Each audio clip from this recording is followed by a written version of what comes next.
భగవద్గీత గీతామకరణం 11వ అధ్యాయం విశ్వరూప సందర్శనం 51వ శ్లోకం.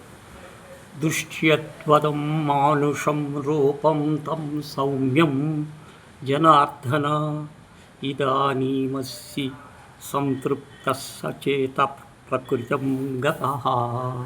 ఓ కృష్ణ, నీ యొక్క ప్రశాంతమైన ఈ మనుష్య రూపమును చూచి ఇప్పుడు నా మనస్సు కుదుటపడినది, మరియు నేను తత్వమును పొంది తిని. సుదర్శ మిదం రూపం దృష్టావానసి యన్మనం దేవా అపన్య రహస్య నిత్యం దర్శనకారి. నా యొక్క రూపమును, నా యొక్క ఏ రూపము నీవిప్పుడు చూచితివో అది మహా దుర్లభమైనది.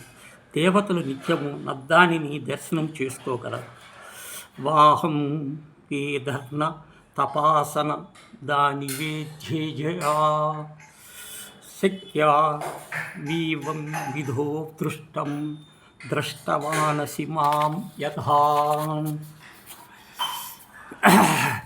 నన్ను ఏ రీతిగా నీవు చూచితివో అటువంటి రూపము గల నేను వేదములచే కానీ, తపస్సు చే కానీ, మౌనము చే కానీ, యజ్ఞము చే కానీ చూచుట శక్యుడను. భక్త్యాత్మ నన్యాయ శక్య అహమేవం విదోధ్యన జ్ఞాతుం దృష్టం చ తత్వేన ప్రవుష్టం చ పర్తసా. శత్రువులను శతింపజేయువో అర్జునుడా, ఈ విధముకు రూపము కల నేను అభ్యసన భక్తిచే మాత్రమే యథార్థముగా తెలుసుకుని చూచుటకు ప్రవేశించుటకు సాధ్యమైన వాడను అవుతున్నాను. భక్త దర్శనము ఉపాయమేమి? అన్యభక్తి.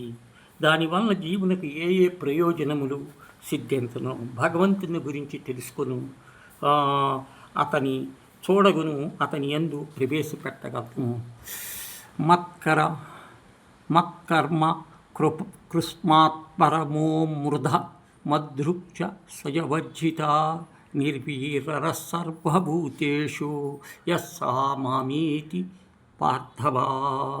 అర్జున, ఎవడు నా కొరకు కర్మలు చేయునో, కార్యములు చేయునో, నన్నే పరమ ప్రాప్యముగా నమ్మునో, నా యందు దేశభక్తి కలిగి ఉండునో, సమస్త పదార్థములకు సంయమనము విడిచి ఉండునో, సమస్త ప్రాణులకు ద్వేషము కలిగి ఉండునో, అట్టివాడు నన్ను పొందుతున్నాడు. భగవంతుడు ఎవడు పొందగలడు? దైవ కార్యములను ఆచరించువాడు, దైవముచే పరమ ప్రాప్యము నెంచువాడు, దైవత్వం కలవాడు, దైవభక్తుడు, సంఘరహితుడు, సర్వభూతులకు ఇట్టివాడు భగవంతుని పొందగలడు. శ్రీమద్భగవద్గీతాను బ్రహ్మ విద్యాయోగ శాస్త్రి కృష్ణార్జున